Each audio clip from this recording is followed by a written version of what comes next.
We're going to chop up your Jersey Royals before they get boiled. These are lovely little potatoes for being boiled into new potatoes. My papa used to eat them all the time. So I'm just going to either cut them into half or into quarter, just as small as you want them. And we're going to boil them and cook them, and then coat them in butter and spring onion. Just as much as you want for 2 people. So if you like your potatoes, loads. If you don't, just a little bit. If you want another side, totally up to you. Root veg, so we're going to boil from cold water. Boil until your knife can go cleanly through. Next, we're going to skin your salmon. So we don't want the skin inside the croute. Now I'm going to get my glamorous assistant to do this because he's decided that he is the expert salmon skinner in this family. I have a YouTube video that we've been watching that I can send to you in a link if you want to, because there definitely is a knack to it. And I'll speed it up and we can show you. The technique is actually to move the salmon by pulling the skin rather than actually moving the knife. This is why we poked a hole at the end, because you actually just use that for leverage. Excellent, baby! Woohoo! Look at that! Show them the underside. Way!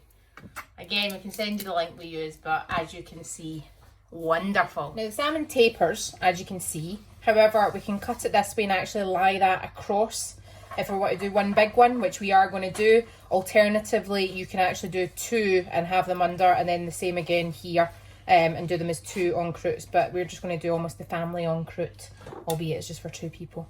So what I like to do is just gauge where I'm going to cut. There's going to be a little bit more here, but as I said, this and this will meet up with this and this. So I cut the salmon like so.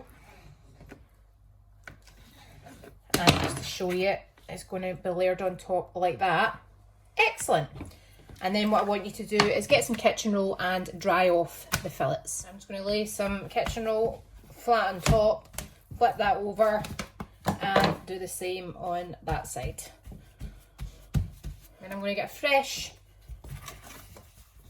chopping board to put them on it, because the other one is obviously going to be damp with the juices. And then we're going to go on to mixing the filling. First, get yourself a handful of parsley and chop that up finely.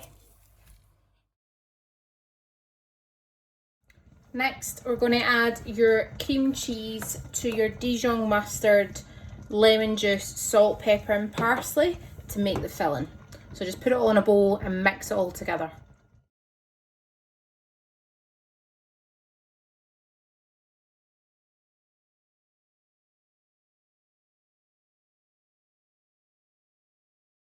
What I'm going to do is spread that cream cheese onto one side of your salmon, because then we're going to layer the other one on top before putting it in the pastry.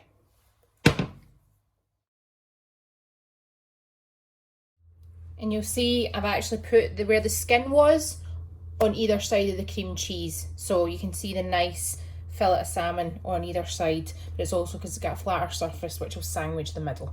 Now we're going to go on to the pastry. I'm going to roll this out, and you're going to cut it into 2 equal squares. So that way, fold over, fold, and then see where that line is? We're going to cut down there.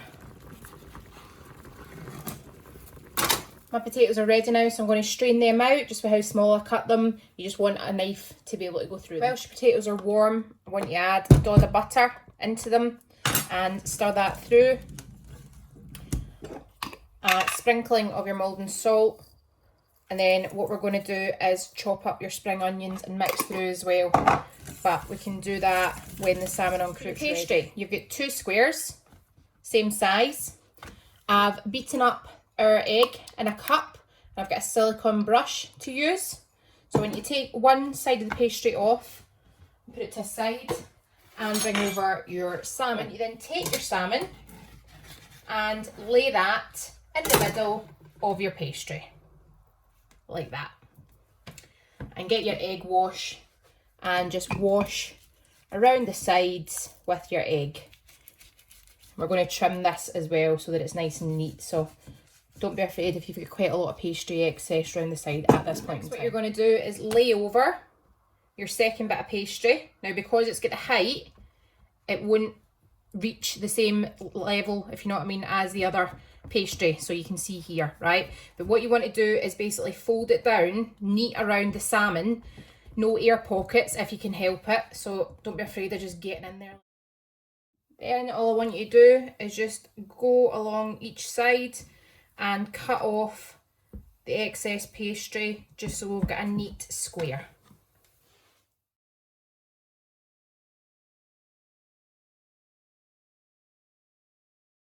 So you might have seen there, I just smushed up some of the excess pastry so that I could work with it, and I've made a little love heart to go on top of the salmon en croute. Cute, but not necessary. Should have said preheat your oven to 200, but I'll put that down in the caption anyway. Baking tray, greaseproof paper, tin foil, whichever you fancy, and we're going to put the salmon on here and then glaze it with the egg wash. And that's your little salmon en croute parcel ready for the oven. We're going to stick that in 200 degrees for approximately 30 minutes. And the final thing you need to prepare is your spring onions. So just cut off the ends and those ends as well, and just chop them as finely as you can. We just add these to your potatoes to be heated through when the salmon is being brought out of the oven. Lovely. I'm just about to take the salmon en croute out in a minute or two, so I'm going to put this on a low to medium heat just to heat through the butters and the potatoes. Butters. And that's me taking that out at about 28 minutes. Nice golden brown, lovely little love heart, and gorgeous salmon and cream cheese filling inside.